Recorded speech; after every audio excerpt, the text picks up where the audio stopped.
Good morning, everyone. I'm excited to be able to talk to you today a little bit about goals. So it's January. A lot of people in the world just set resolutions, just kind of set new goals for 2023. I don't know when you're seeing this, but people set goals oftentimes at the beginning of the year that last a couple weeks, maybe a few days, and then all of a sudden they're gone. That's not the kind of goal setting that I want to talk to you about today. What I want to talk to you about is actually getting deep into your subconscious brain, because let's face it, that's where most of what we do in a day is focusing from. Our brain is designed to take the easiest path, to take the path of least resistance. So we get into these patterns, these behavioral patterns, and we do them without even thinking. So if you want to change your life and change your circumstance, that means changing some of the things that we're doing.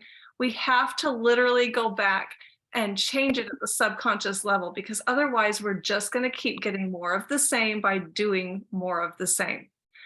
So how do we lock it into our subconscious mind?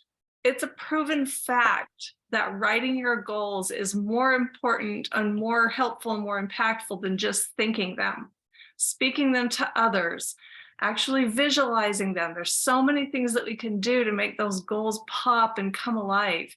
But writing them down is a key factor. You can't just have it in here. You've got to have it on paper where your brain can see it visually. There's something that happens when that happens. So dream boards are amazing. I've made dream boards over the years and lost them, and it's been fun to find them, years later and look back at them and go, oh, I did that, and I did that, and holy cow, the house we bought looks almost exactly like this picture in the mirror in the board. So many times things that we just had not even thought of since had happened because we had them on a dream board. But I want you to even get more specific. So my challenge to you today is get a notebook of some sort and designate it as your goal writing notebook. Every day I want you to sit down and take a new page, and you can't look back. That's really key in this exercise. Don't look back, because I want you to write down your 10 most important goals. Now, the first time you do it, it's going to take a little while. That's okay.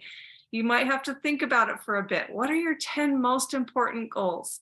Write them down. And the next day, without looking back, I want you to write it again, your 10 most important goals. And the interesting thing is that it'll come a little easier, but almost always that list will change slightly, and that's okay. They don't have to be identical. I started this a week ago. I tried my best to remember the things that I'd written the first day that were so important to me, and I did still have a couple of them change. As I've looked back now, a week later, it's okay to kind of go back, and I wanted to see the patterns of what was happening. And just like I was counseled when I learned this years ago, it literally changed a little bit, but each of them were still important. So you're making sure that you're writing down your goals with 3 P's in mind. Okay, the first one is make it personal, make it present, and make it positive. So don't write, my goal is to this and this. Write, I, personal, am, present tense, a blah, blah, blah, organized person. I am an a blah at actives.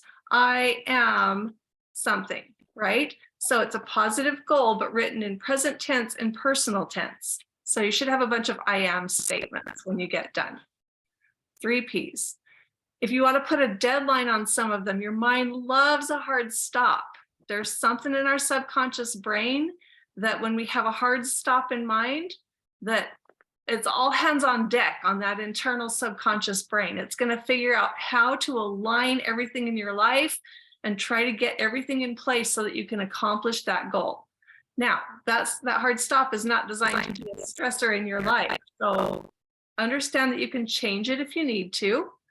If things happen in your life and you need to change that deadline, you can change that deadline. You're not stuck with it, right? But having a deadline is good for your brain.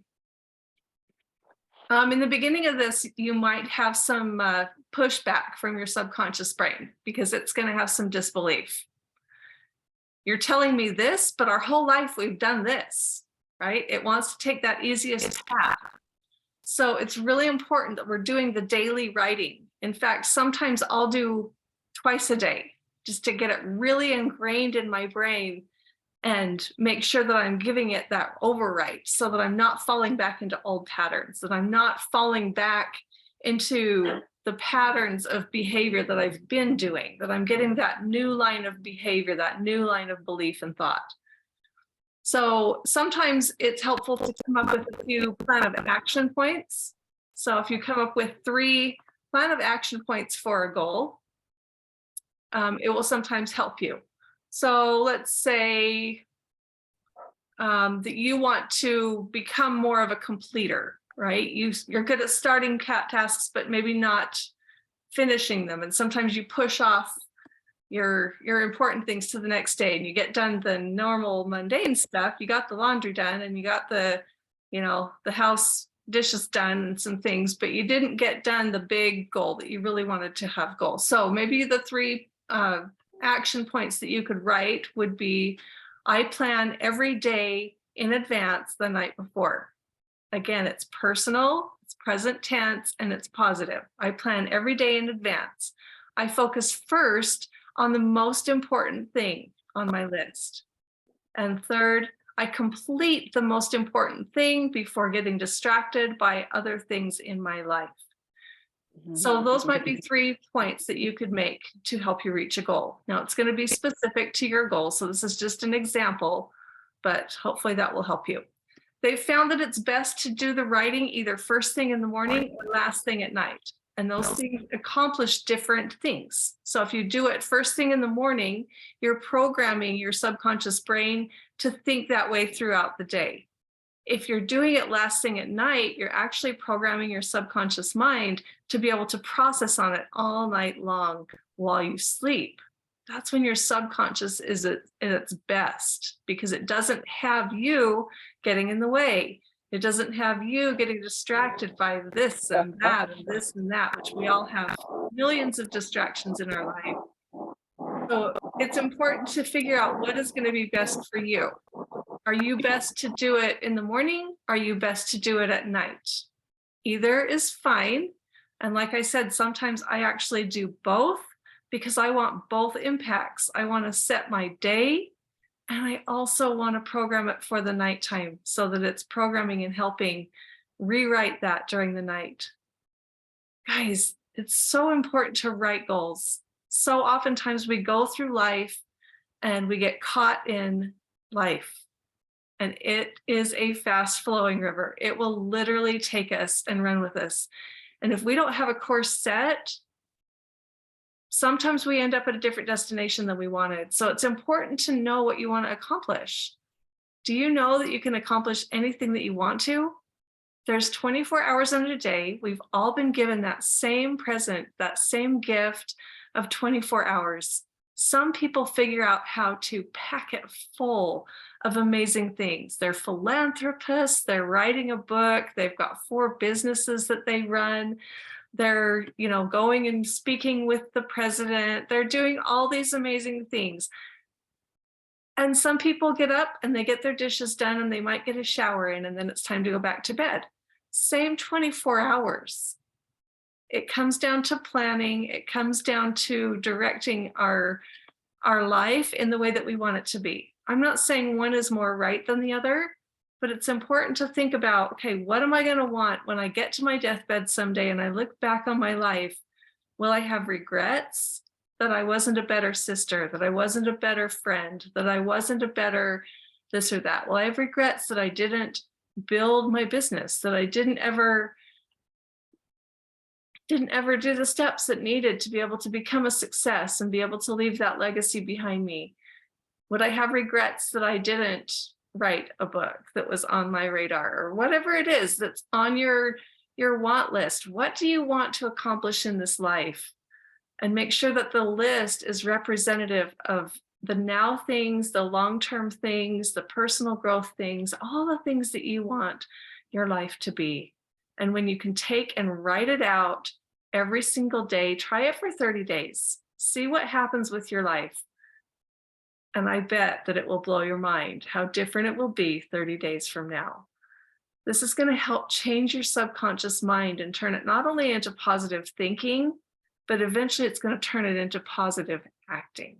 And that's what we want. We want that subconscious brain working for us, moving us in the directions that we want to be going, rather than grabbing a bag of chips and sitting back on the couch. The new pattern that we want to create for that subconscious is one of finding joy in doing the things that we actually want to be doing. So hopefully this will help you. I'm a big believer in taking those end points, those start points. I love the beginning of a week. I'm one of those weirdos that loves a Monday. I love a New Year's. I love a beginning of a month. There's just something about my brain that likes to reset and likes to grab those moments of, okay, it's a new slate. Sometimes I even feel it just first thing in the morning, and it doesn't matter what day of the week it is. I just feel that, okay, new day. This is where I want to go today. This is how I want to feel today. This is what I want to accomplish today. And yesterday is past and it doesn't have any impact on today. Today is what I choose it to be. And you can literally do that at your subconscious level so that now it's working for you, not against you. I hope this will help you. It's a lot of crossover to the same things that we've talked about with fear, but I think that the subconscious brain is best rewired through those 4 behaviors that we've talked about in the past. Write it down, talk about it, visualize it, practice it. So if you'll use those things, you can also help them to get to your goals. Those are the things that break through those boundaries of the subconscious mind and help us become the best that we can become. Go and make something amazing today. We believe in you. We're so grateful for you. And I hope that this will help you. Have a wonderful day, everyone.